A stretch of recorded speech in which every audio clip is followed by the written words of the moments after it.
சரிங்களா? அனைவருக்கும் வணக்கம். அனைவருக்கும் கிறிஸ்துமஸ் தின நல்வாழ்த்துக்களை தேசிய முற்போக்கு திராவிட கழகத்தின் சார்பாகவும் கேப்டன் அவர்கள் சார்பாகவும் தெரிவித்துக் கொள்வதில் மகிழ்ச்சி அடைகிறேன். உலகம் முழுவதும் இன்றைக்கு கிறிஸ்துமஸ் தின விழாவை கொண்டாடி கொண்டிருக்கும் அனைவருக்கும் தேசிய முற்போக்கு திராவிட கழகத்தின் மனமார்ந்த கிறிஸ்துமஸ் நல்வாழ்த்துக்களை இந்த நேரத்தில் தெரிவித்துக் கொள்கிறேன். நீங்க எதுவும் கேட்கணும்னா கேளுங்க. எடப்பாடி பழனிசாமி சந்திப்பு நடைபெற்றது. அதுல கூட தேமுதிகவுக்கு 6 தொகுதிகள் ஒதுக்குமுறை அதிமுக தயாரா இருப்பதா தகவல் வெளியாகியிருக்கிறது. உங்ககிட்ட தொடர்பா பேச்சுவார்த்தை தெரிவித்ததா? எனவே கூட்டணியில இருக்கின்ற 2 கட்சிகளின் சந்திப்பு, அவ்வளவுதான். அதற்கு அடுத்து வேற எதுவுமே அங்க கிடையாது. ஆல்ரெடி கூட்டணியில் இருக்கின்ற அதிமுகவும் பாஜகவும் சேர்ந்து அன்னைக்கு கலந்து ஆலோசனை பண்ணியிருக்காங்க. அதுதானே ஒழிய அதை தவிர வேற எந்த பெரிய நிகழ்வும் அன்னைக்கு நடக்கலை. அதனால அந்த நிகழ்வை நாங்க ரொம்ப ரொம்ப சாதாரணமான ஒரு நிகழ்வா தான் பார்க்கணும். இல்ல அந்த கூட்டத்தில் கூட அந்த கூட்டத்தில் கூட புரியலைங்க.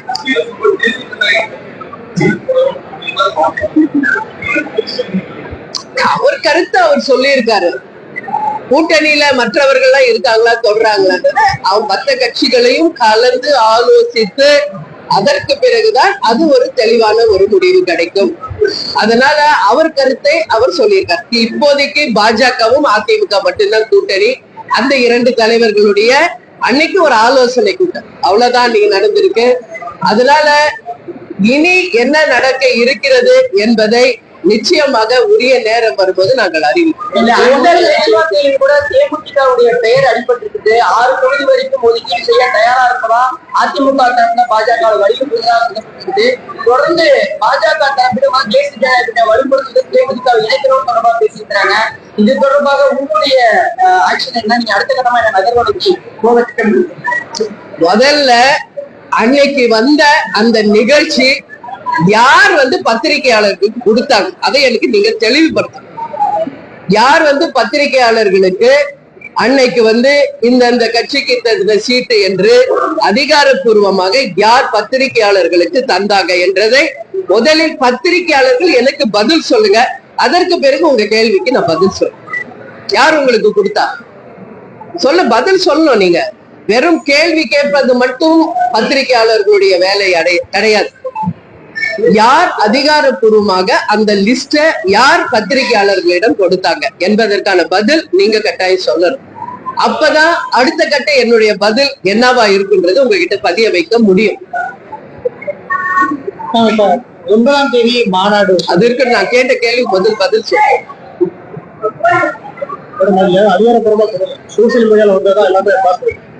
ஒரு சோசியல் மீடியால வந்ததை வச்சு அன்னைக்கு ஃபுல் டே ஒரு பிரேக்கிங் நியூஸ் போட்டு அத ஒரு பெரிய நிகழ்ச்சி மாதிரி ஒளிபரப்பிய அனைத்து தொலைக்காட்சிகளுக்கும் தேசிய முற்போக்கு திராவிட கழகத்தின் சார்பாக என்னுடைய கண்டனங்களை நான் பதிய வைக்கிறேன்.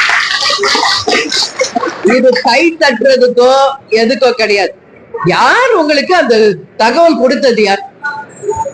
ஏதோ சோசியல் மீடியால வந்திருக்கு அப்படின்றதுனால இன்னைக்கு இருக்கின்ற அத்தனை ஊடகங்களும் பிரேக்கிங் நியூஸ் போட்டு ஒரு சென்சேஷனலா ஒரு செய்தியை நீங்க வெளியிடுகிறீர்கள் என்றால் அப்போ தொலைக்காட்சிகள் மீது இருக்கின்ற நம்பிக்கை மக்களுக்கு, நிச்சயமாக சொல்றேன், எல்லா மக்களுக்கும் தொலைக்காட்சிகள் பத்திரிகை ஊடகங்கள் மேல இருக்கின்ற நம்பிக்கை நிச்சயமாக போயிடும். இதனாலதான் கேப்டன் சொன்னது பத்திரிகைக்காரங்க தானே நீங்க அப்படின்னு கேப்டன் திட்டத்துக்கான காரணம் இன்னைக்கு நீங்க உறுதிப்படுத்திருக்கீங்க. எப்பவுமே உங்ககிட்ட நான் சொல்றேன், நான் எப்பவும் உங்ககிட்ட ரொம்ப அன்பா பழகுறேன், பாசமா இருக்கேன். ஒவ்வொரு முறை தலைமை கழகத்துக்கு நீங்க வரும்போது உங்களை நாங்க உபசரிக்கிறோம்.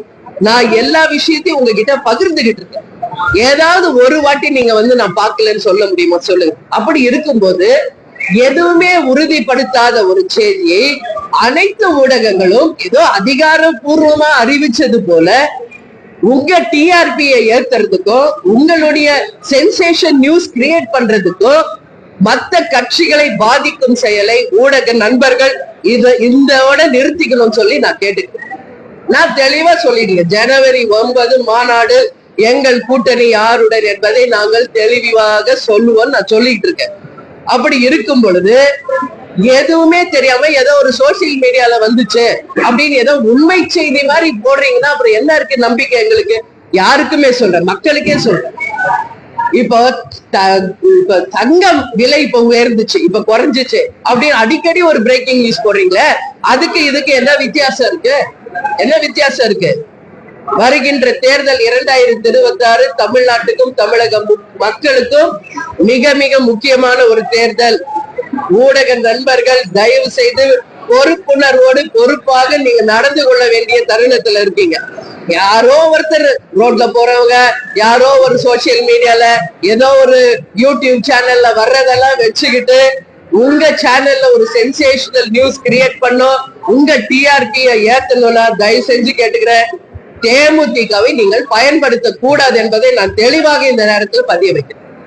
எங்க கட்சியினுடைய வளர்ச்சி, எங்க கட்சி என்ன முடிவெடுக்கணும் என்பதை நிர்மாணிக்கக்கூடியவர்கள் கழகத்திற்காக உழைத்துக் கொண்டிருக்கும் கழக நிர்வாகிகள், தொண்டர்கள் தான், ஊடக நண்பர்கள் கிடையாது. அப்படி இருக்கிறப்போ எந்த ஒரு தகவலும் இல்லாம, எந்த ஒரு அதிகாரப்பூர்வ அறிவிப்பு இல்லாம எப்படி அவ்வளவு பெரிய நியூஸ அதே ஒரே மாதிரி எல்லா சேனல் எப்படி நீங்க பப்ளிஷ் பண்றீங்க? ரைட், அது தப்பு அப்படின்னு எல்லாரும் வதந்தின்னு சொன்ன பிறகு எந்த ஊடகமாவது தவறாக செய்தியை நாங்கள் போட்டுட்டோம், இது தவறான செய்தி எந்த ஊடகமாவது பதிய வச்சீங்களா? அப்ப ஒரு சென்சேஷனை கிரியேட் பண்றதுக்கு மட்டும் ஊடகங்கள் இருக்கீங்க, அது தவறான செய்தி என்று ஏன் மறுப்பு செய்தி ஏன் போட மாட்டேங்கிறீங்க? உண்மையிலேயே நான் அனைத்து இவங்கதான் அவங்கதான் கிடையாது, எல்லாரையுமே இந்த நிகழ்ச்சியினால நிச்சயமாக கண்டிக்கிறேன். இனிமேல் வருகின்ற செய்தி உண்மையாக இருந்தால், அதிகாரப்பூர்வமாக இருந்தால் மட்டும் நீங்கள் ஒளிபரப்ப வேண்டும். அப்படி இல்ல நாங்க ஒளிபரப்புவோம் அப்படின்னா அது உங்க பிரியம். ஆனா தேமுதிகவை பத்தி யாரும் எங்க அனுமதி இல்லாம போடக்கூடாது என்பதையும் இந்த நேரத்தில் நான் உறுதியா சொல்றேன். அதுக்கான உரிமை எங்களுக்கு இருக்கு. அங்க தேமுதிகன்னு ஒரு வார்த்தை வருதுன்னா எங்க கிட்ட நீங்க அனுமதி கேட்கணும். எங்க கட்சியினுடைய வளர்ச்சிக்காக கடைகோடியில் இருக்கிற ஒவ்வொரு தொண்டனும் இந்த கட்சிக்காக உழைச்சிட்டு இருக்காங்க. இன்னைக்கு எங்கேயோ இப்ப சிட்டில இருந்து எங்களுக்கு தெரியுது பொய் செய்தின்னு, கடைகோடியில இருக்கிற தொண்டர் மனநிலை என்னன்னு யாராவது யோசிச்சீங்களா? ஒரு பொறுப்பு இல்லாம இந்த மாதிரி பதிவுகளை தயவு செய்து யாரும் போடாதீங்கன்னு நான் ஹம்பிளா கேட்டுக்கிறேன் எல்லாரையும். ஏன்னா உங்களுக்கும் அந்த கடமை உண்டு, அதை நீங்கள் மதிக்கணும்னு சொல்லி நான் கேட்டுக்கிறேன். எனவே கூட்டணியை பற்றி உங்களுக்கு உறுதியாக மாநாடுக்கு வரும்போது நாங்கள் அதை பத்தி தெரிவிப்போம். எங்க நிலைப்பாடு என்ன நாங்க டிசிஷன் எடுக்க போறோம் என்பதை மாநாடுல எங்களுடைய மாவட்ட கழக செயலாளர்கள், நிர்வாகிகள், தொண்டர்கள் எல்லாருடைய கலந்து ஆலோசனை செய்த பிறகுதான் ஒரு சரியான முடிவை நாங்கள் எடுப்போம்.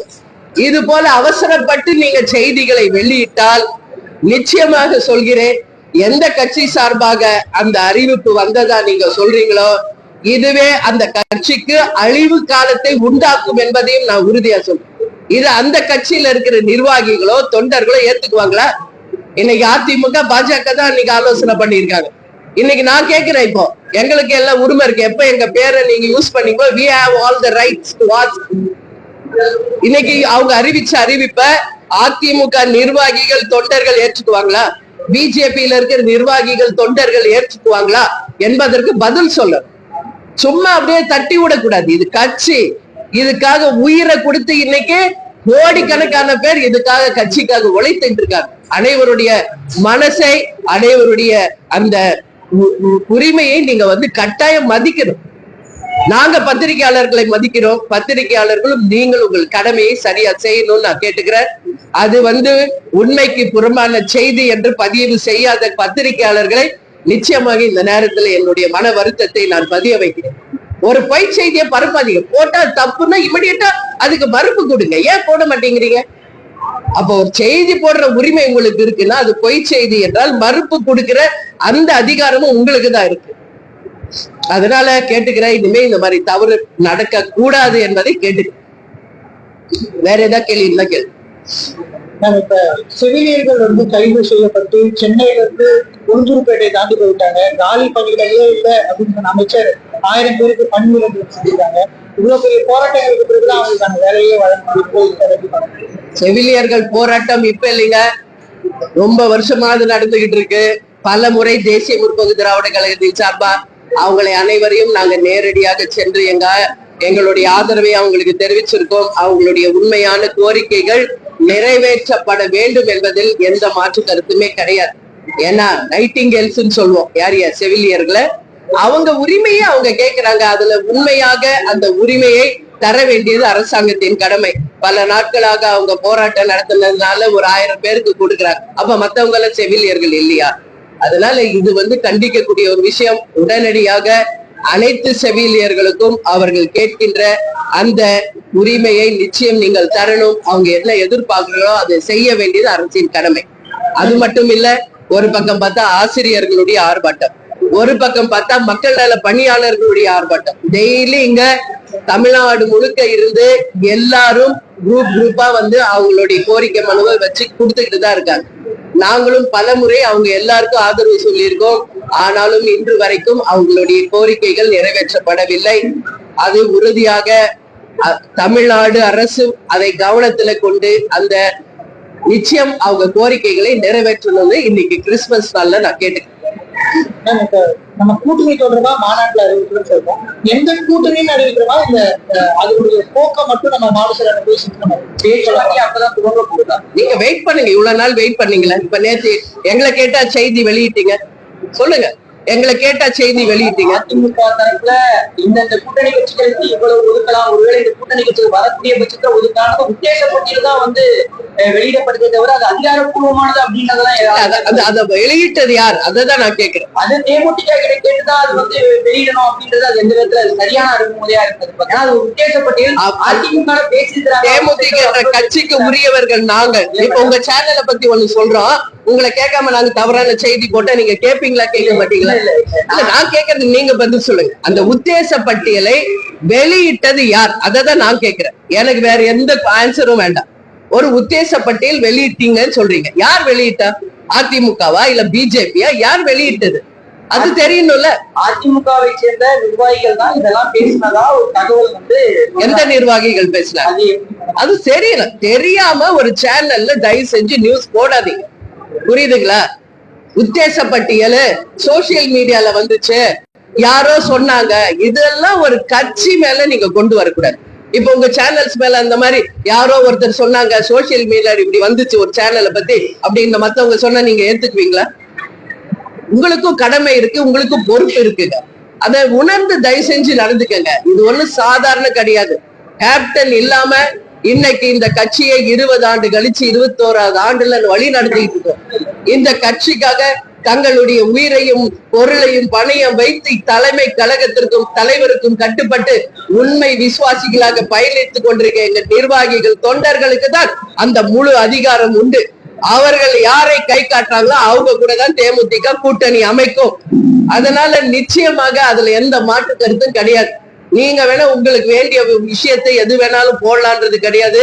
அப்படி ஒரு பொய் செய்தி தவறுதலாக போடப்பட்டா நிச்சயம் இன்னைக்கு நான் உங்ககிட்ட கேட்டுக்கிறேன் ஒரு சகோதரியா, அந்த செய்தி தவறான செய்தி என்பதையும் நீங்கள் பதிய வைக்கணும் என்பதையும் இந்த நேரத்தை கேட்டு. அது ஏன்னா ஒரு செய்தியை மட்டும் பரப்புறீங்க, அது பொய் தகவல் யாரோ சொன்னதுன்னு சொல்றீங்களே, அப்ப அது தவறான ஃபேக் அப்படின்னு ஒரு முத்திரை அடிச்சு அந்த சேனல்ல போடலாம்ல. இந்த செய்தி ஃபேக் நியூஸ் அப்படின்னு ஏன் போட மாட்டேங்கிறீங்க? ஏன் போட மாட்டேங்கிறீங்க? இன்னைக்கு எல்லா கட்சியும் அது வதந்தின்னு சொல்லிட்டு இருக்காரு. சோ இது ரொம்ப ரொம்ப தவறான ஒரு விஷயங்க. இது கண்டிக்கக்கூடிய ஒரு விஷயம். இன்னைக்கு உங்ககிட்ட சொல்றேன், இன்னைக்கு கிறிஸ்துமஸ், உங்க எல்லாருக்கூட நான் ஹாப்பியா தான் பேசணும்னு நான் வந்தேன். பட் நீங்க செஞ்ச விஷயம் ரொம்ப ரொம்ப எல்லா தரப்பும், எல்லா கட்சியினரும், எல்லா நிர்வாகிகள், தொண்டர்கள், அனைத்து கட்சியும், அதிமுக பிஜேபி உட்பட அத்தனை பேரும் சொல்ற இது பாதிச்சிருக்கிறது. இனி வருங்காலங்களில் பத்திரிகை நண்பர்கள் பொறுப்பாக செயல்படணும். இன்னைக்கு கிறிஸ்துமஸ்ல உங்களை சந்திக்கிறேன். 28ஆம் தேதி கேப்டனுடைய 2ஆம் குரு பூஜை நடக்க இருக்கிறது. அதற்கு பத்திரிகை நண்பர்கள் நீங்க எல்லாரும் வரணும். அது மட்டும் இல்ல, ஜனவரி 9 கடலூர்ல நடக்கின்ற மாநாடு, அந்த மாநாட்டிலையும் நீங்கள் அனைவரும் கலந்துக்கணும். தலைமை கழகம் சார்பா அழைக்கிறோம். இப்பவே எல்லாருக்கும் அந்த பத்திரிகைகளை, அந்த இன்விடேஷனை, குரு பூஜைக்கான அழைப்பை ஒவ்வொரு சேனலும் ஒவ்வொரு மீடியாவையும் சேர்ந்து எங்கள் நிர்வாகிகள் நேரடியாக சென்று பத்திரிகைகளை கொடுத்துக்கிட்டு இருக்காங்க. இன்றைக்கு நீங்க எல்லாம் சொல்றீங்க அதிமுக வெளியிட்டுச்சுன்னு. நான் இப்ப சொல்றேன் உங்களுக்கு, இன்னைக்கு அண்ணன் எடப்பாடியார் கிட்ட எங்க தலைமை கழகத்திலிருந்து ஒரு குழு சென்று நேரடியாக இன்விடேஷனை வழங்க இருக்கிறோம். முதலமைச்சர் அண்ணன் ஸ்டாலினிடமும் அதற்கான டைம் கேட்டிருக்கோம். தமிழ்நாட்டில் இருக்கின்ற முக்கியமான கட்சி தலைவர்களிடையே அந்த டைம் நாங்க கேட்டிருக்கோம். அந்தந்த டைம் கிடைச்ச உடனே தலைமை கழகத்தின் சார்பாக சென்று இந்த இன்விடேஷன்ஸ அவங்க கையில நேரடியாக ஒப்படைக்க இருக்கிறோம்.